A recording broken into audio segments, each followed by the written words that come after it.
group meeting of environment sustainability, and I hope that all of us will be very much attuned to what the Environment Ministry is planning to do with regards to this third meeting of the Environment Sustainability Group.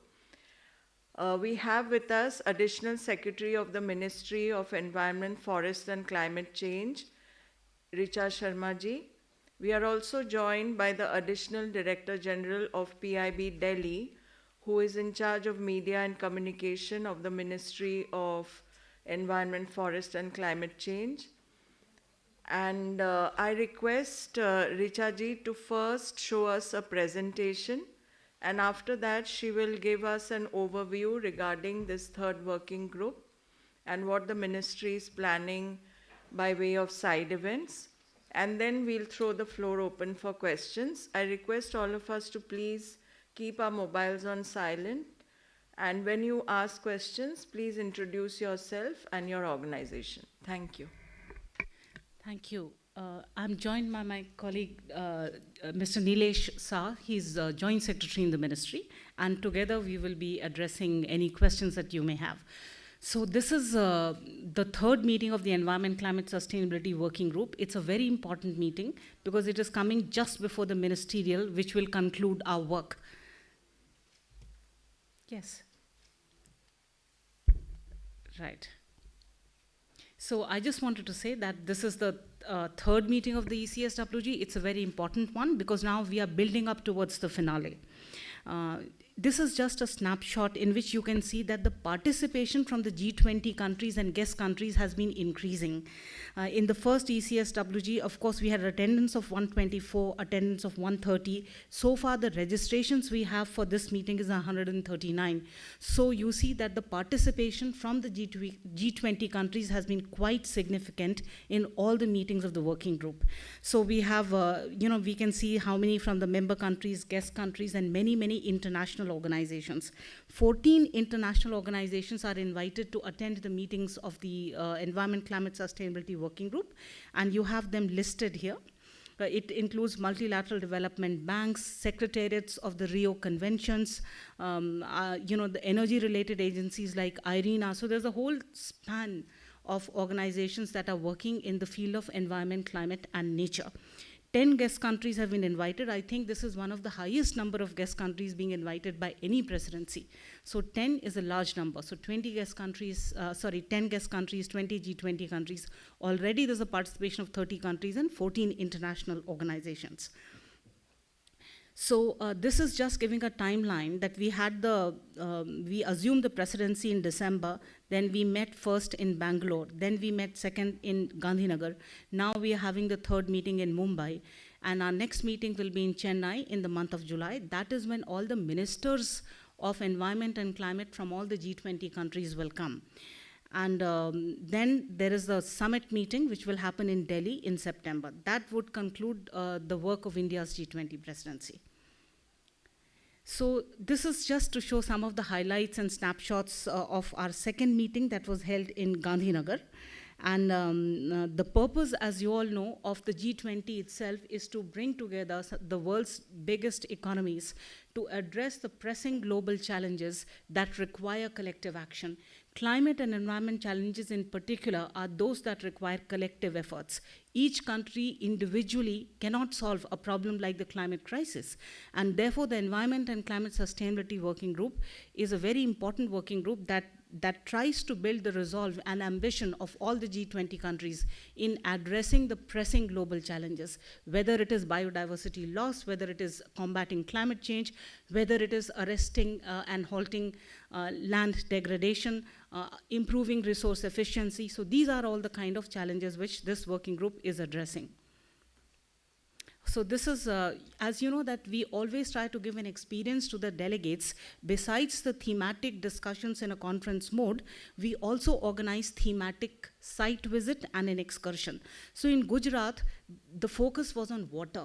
There was a big exhibition on integrated management of water resources, and as part of this excursion and site visit, we took them to the Adalaj Vav step well, which reflects the ancient water conservation practices in India.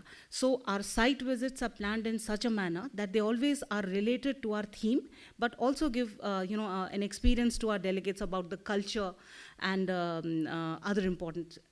So I think the first one is the Adalaj Stepwell, and I think Mahatma Mandir also. So that is where the delegates had gone. In the third ECSWG meeting, our focus is on building a sustainable and climate resilient blue economy. That's one of the presidency priorities. And the attempt is to draw global attention to the need to combat ocean pollution and marine litter, and also the role of citizen participation. You are aware that sustainable lifestyles is a key theme of India's presidency. Climate action in particular can be democratized. Choices that individuals make can together make a big difference in helping reduce emissions. And the Honorable Prime Minister also gave a call for Mission Life, Lifestyles for Environment. And as part of that, we are organizing a mega beach cleanup on 21st May 2023. This is happening across several G20 and guest countries and in all the coastal states and union territories. Something happened here. Yeah. Right. So I think here we are just explaining the level of participation that we will have in the beach cleanup activities within the country, and also in other G20 and guest countries. So far, about 20 guest and invitee countries and 34 beaches across 13 Indian coastal states and union territories will join in this effort. This is a mega synchronized beach cleanup event. It means that in India, in all the 34 beaches, the work will begin at 7 a.m. and it will go until 9 a.m. So it's synchronized in that sense. We had encouraged other G20 countries to also start the work whenever it is 7 a.m. in their time zone. So, it would start first in Japan, and indeed Japan will do the beach cleaning effort ahead of India. And then Indonesia and other countries will take up, and it will go right up till Latin America, in Argentina, Mexico. Many countries are joining, including the United States, UK. So we have Nigeria. So a whole range of developed and developing countries, island nations that are joining in this mega beach cleaning effort. I think that is the signature event of the third Environment and Climate Sustainability Working Group. In India itself, we expect participation of around 10,000 people in various kinds of events that we will be organizing. In Mumbai itself, we are doing the event in Juhu Beach, and we are expecting a participation of various kinds of stakeholders here. G20 delegates are also invited to join in the beach cleaning effort in Juhu. And there are many things which are planned. One is sand art. I think Padma Awardee Sri Sudarshan Patnaik is making a sand art on the G20 theme in Juhu. We'll also have the logo of Prakriti, which is the mascot of this ministry. And the ministry's logo is nature protects if she is protected, and Prakriti is the mascot. So all of that will be showcased through a sand art by Sudarshan Patnaik, and I'm sure you all would have heard his name, very well known. We also conducted a nationwide competition. Around 5,900 children participated on the theme of ocean and marine pollution, and we'll be displaying the top 100 paintings there at the venue. Recycling of collected plastic waste will also happen using the recycling machines, and materials made from recycled plastic would be on display. In India, as you know, that there is a ban on single-use plastic of less than 150 microns thickness. Plastic is the one which has the worst kind of impact on aquatic and marine life, and therefore we particularly wanted to draw the attention to the problem of plastic and ocean pollution in general. So different countries and different states and union territories are organizing different kind of things as per their requirement and as per their interest. So some of the things are just illustrated here. There are photography competition, painting competitions, selfie points, signature campaign. There's a beach pledge, that a pledge to protect the environment and keep beaches clean, and a pledge to support Mission Life. So that's the kind of pledge that will be administered across the states and UTs and otherwise. So this is just a snapshot of the kind of things that will happen together. An Ocean 20 dialogue is being organized thereafter on day one. It will start at 11 o'clock, and this is an ocean, this will bring together all the national and international institutions that are engaged in the work of ocean and blue economy. Some of them you can see here: World Economic Forum, UNDP, the Norwegian Environmental Agency, National Institute of Ocean Technology. That means our national institutions working in the field of ocean research. INCOIS is also an Indian organization. IUCN is, of course, the International Union for Conservation of Nature. National Center for Sustainable Coastal Management, UNEP, ADB, UNDP, FICCI, there's industry participation also. So it will bring together a range of stakeholders to discuss issues related to ocean sustainability. So science, technology, and innovation for a blue economy would be discussed, policy, governance, and participation, and then funding for ocean action. So this is the kind of, we will be meeting in a conference mode for this particular discussion in this venue itself. As you know, that in every G20 working group, all the ministers adopt a declaration. That declaration expresses the ambition and resolve of the G20 ministers in how they plan to respond to the environmental, climate, and nature-related crises that are building up. So that communique is a draft communique. It has language related to climate change, biodiversity, land degradation, resource efficiency, circular economy, as well as blue economy.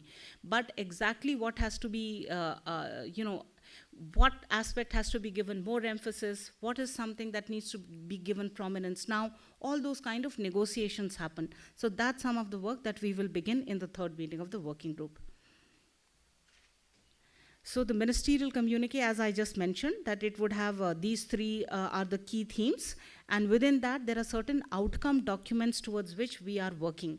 In the ocean-related sector, for example, we are developing a G20 high-level principles for a sustainable and climate-resilient economy. These principles are obviously non-binding, but they're expected to guide action in the G20 countries when they tackle ocean-related issues. Then there are other outcomes like the Gandhinagar implementation roadmap for strengthening the G20 land initiative, an information platform, then other outcome documents on circular economy in steel, circular bioeconomy, etc. So that was a short presentation about the work that we intend to do in the third meeting of the working group. I would repeat that the highlight of this third working group is the mega beach cleanup event. It intends to support Mission Life, the call given by Honorable Prime Minister, and it's an activity which will see a great deal of involvement of all 13 coastal states and union territories, and as I mentioned, 20 guest countries and 20 G20 and guest countries together combined. Thank you.